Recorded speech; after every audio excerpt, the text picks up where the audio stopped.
என்ன சார், அந்த கொய்யா மரத்துல நிறைய பழங்கள் பறவைகள் சாப்பிட்டு இருந்தது, இந்த கொய்யா மரத்துல ஒண்ணுமே சாப்பிடாம இருக்குது. ஹைபிரிட் பழமா? இதை எந்த பறவை இனமும் வந்து சாப்பிடாது. ஏன்னா இதை சாப்பிட்டா இது விஷங்கிறது அந்த பறவை இனத்துக்கு தெரியும்.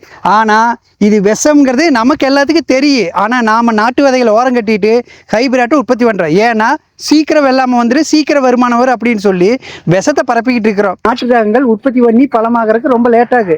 ஆனால் ஹைபிரிட் சீக்கிரம் வளர்ந்து சீக்கிரம் பழமாயிரு. அதே மாதிரி சாப்பிட்டோம்னா மனிதர்களும் சீக்கிரம் போய் சேர்ந்துடலாம். பறவை இனங்களுக்கு யாருமே இது விஷம்னு சொல்லி கொடுக்கறது இல்லை, ஆனால் இது சாப்பிட்றது இல்லை. ஆனால் இது விஷம்னு நம்ம எல்லாருக்கும் சொல்லிக்கிட்டு இருக்கிறோம். ஆனால் நம்ம மக்கள் இதைத்தான் வாங்கி சாப்பிட்றாங்க. இப்போ சொல்லுமா, யாரு புத்திசாலின்னு? பறவை இனமா மனித இனமா? சொல்றதுக்கு ஒண்ணும் இல்லைங்க சார். இப்படியே போனாக்கா பூச்சி இங்கே வாழுண்டா, புழுவு இங்கே வாழுண்டா, மனுஷ பய